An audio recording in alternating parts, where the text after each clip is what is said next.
besar. Yang ketiga, ada jumlah zat.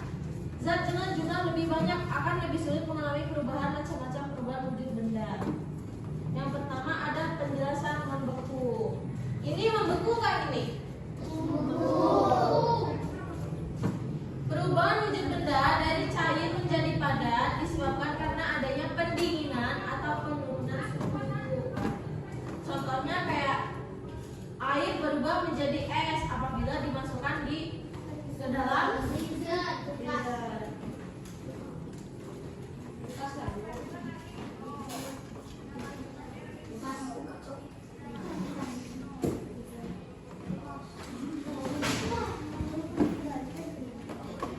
Nah, sekarang ada mencair.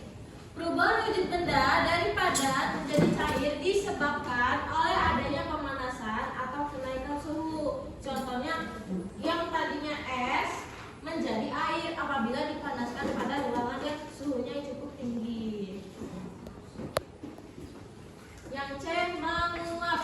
Perubahan wujud benda dari cair menjadi gas disebabkan karena adanya pemasaan atau kenaikan suhu. Contohnya adalah air berubah menjadi uap apabila dipanaskan dengan suhu yang cukup tinggi sampai mendidih kemudian menjadi uap. Yang D, mengembun. Perubahan wujud benda dari gas menjadi cair disebabkan oleh adanya pendinginan suhu. Contohnya uap air menjadi air apabila penurunan suhu. Misalkan pada saat pagi hari yang dingin, uap air yang dikeluarkan oleh tumbuhan menjadi air. Dan masih banyak yang lainnya ya nak ya. Itu kita ambil contoh yang ada di gambar.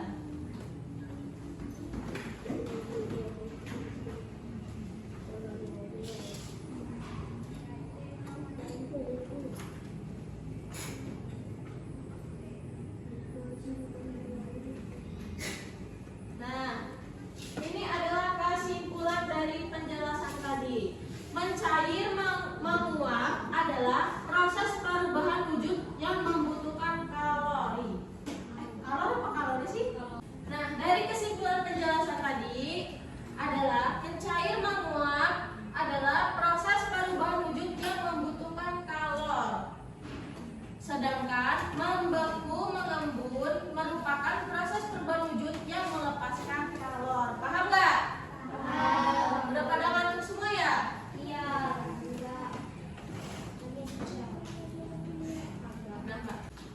Baik, sekarang kita mempelajari materi bahasa Indonesia.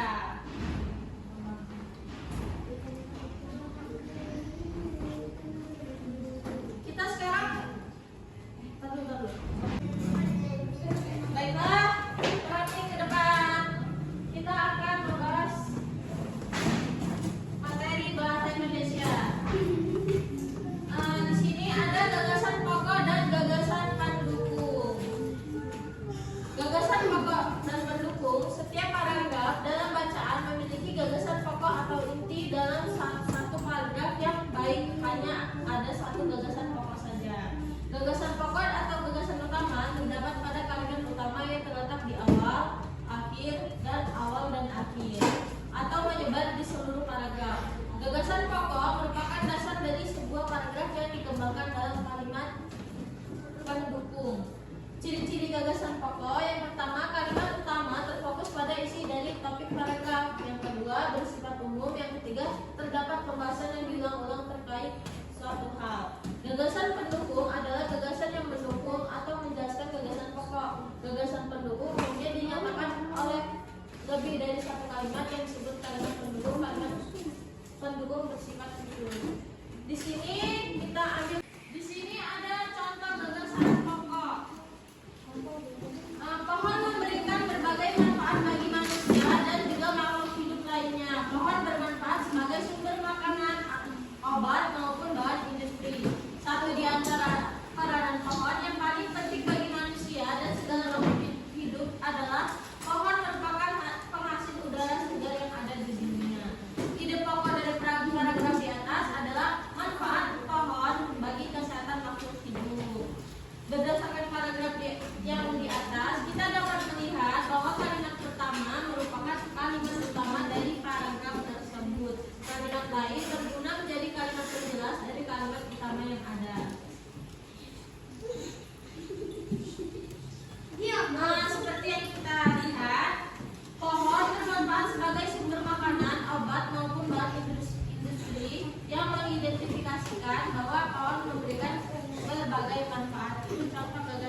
dan ide pokoknya.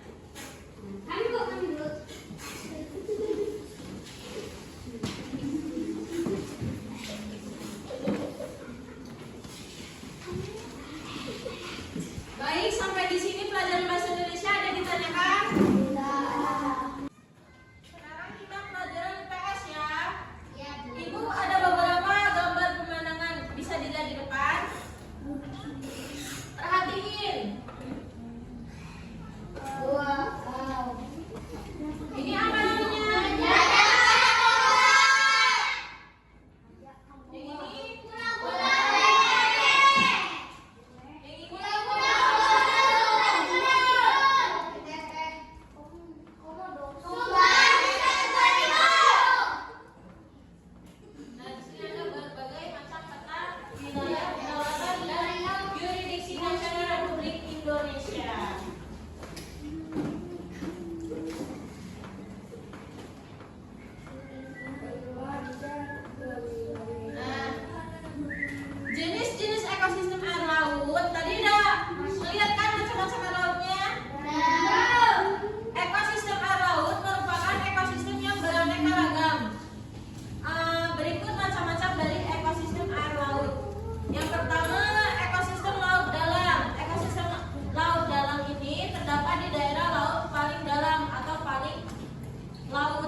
Di ekosistem ini adalah predator dan ikan yang dapat memancarkan cahayanya sendiri.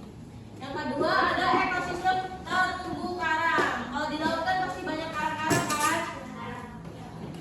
Ekosistem ini terdapat di laut dangkal yang jernih. Banyak organisme yang hidup di ekosistem ini. Antara lain adalah terumbu karang, hewan spons, moluska, bintang laut, ikan, dan juga ganggang. Ekosistem terumbu karang ini mempunyai manfaat ekosistem terumbu karang bagi biota laut dan manusia yang beraneka ragam. Yang ketiga, ada ekosistem estuari. Ekosistem ini berada di daerah pencampuran air laut dengan air sungai. Di ekosistem estuari ini terdapat ekosistem yang khas, yaitu ekosistem padang lamun dan ekosistem hutan mangrove. Yang keempat ada ekosistem pantai pasir.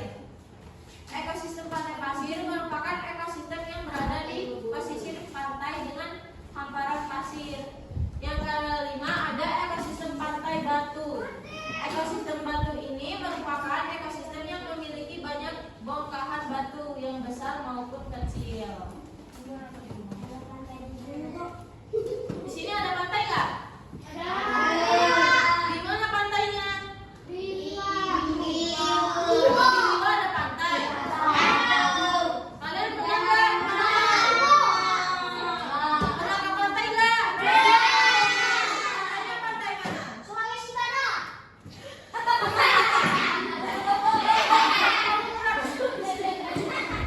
Yang dekat-dekat aja nah.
Adapun ciri-ciri ekosistem darat, kita mengetahui bahwasanya di bumi ini mempunyai beberapa macam ekosistem pada dasarnya.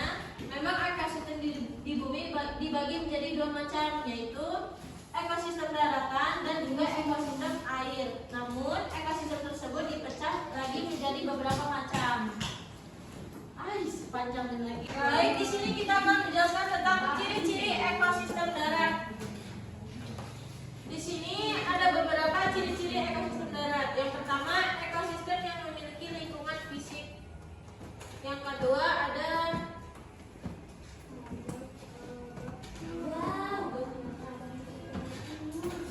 memiliki tipe struktur vegetasi dominan dalam skala luas. Yang ketiga ada jenis tumbuhan dan juga hewan beradaptasi pada lingkungan atau wilayah daratan.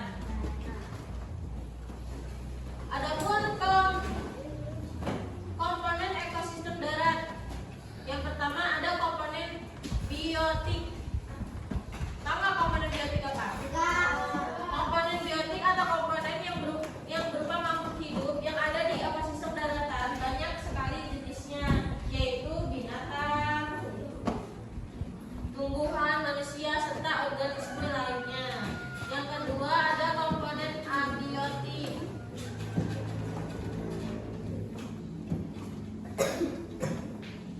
Komponen abiotik,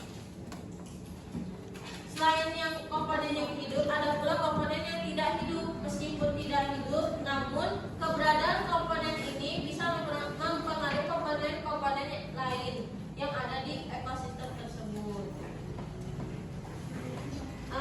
Berikut merupakan komponen abiotik adalah atau komponen yang tidak hidup di ekosistem darat, yaitu suhu, cahaya matahari, air, iklim, tanah, garam, batu, dan lainnya.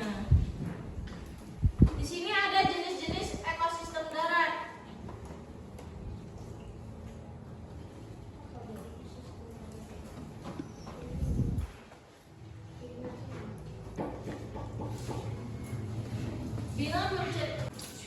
Di sini ada jenis-jenis ekosistem darat. Bila membicarakan tentang bioma, kita mengetahui bahwasanya bioma ini terdiri atas beberapa macam. Nama-nama bioma seringkali kita dengar, bahkan mirip dengan nama hutan. Sebagian nama bioma tersebut diambil dari vegetasi tumbuhan-tumbuhan atau pohon-pohon yang hidup berlebihan di bioma tersebut. Beberapa jenis bioma yang mempunyai nama disesuaikan dengan vegetasi tanaman yang tumbuh dominan adalah, coba dibacain, ada bioma apa aja? Bioma hutan gugur, bioma taiga, terus bioma savana, bioma tundra, bioma gurun, bioma taiga, hutan hujan tropis, dan rumput. Oke. Baik, sampai di sini pertemuan kita hari ini. Ibu meminta kalian mengerjakan tugas.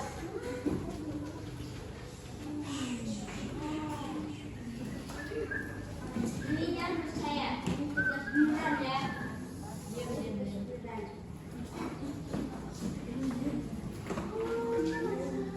Nah, tugasnya ada mengapa negara Indonesia disebut negara kepulauan. Sebutkan 3 macam ekosistem laut. Tadi udah dijelasin kan? Dan yang ketiga ada sebutkan 1 pulau yang ada di Indonesia yang sering dikunjungi wisatawan. Yang keempat, apa pengertian ekosistem? Yang kelima, sebutkan 2 manfaat ekosistem air laut. Baik. Sampai di sini pertemuan kita. Ada yang dipertanyakan? Baiklah, Ibu akhiri. Wabillahi taufiq wal hidayah. Wassalamualaikum.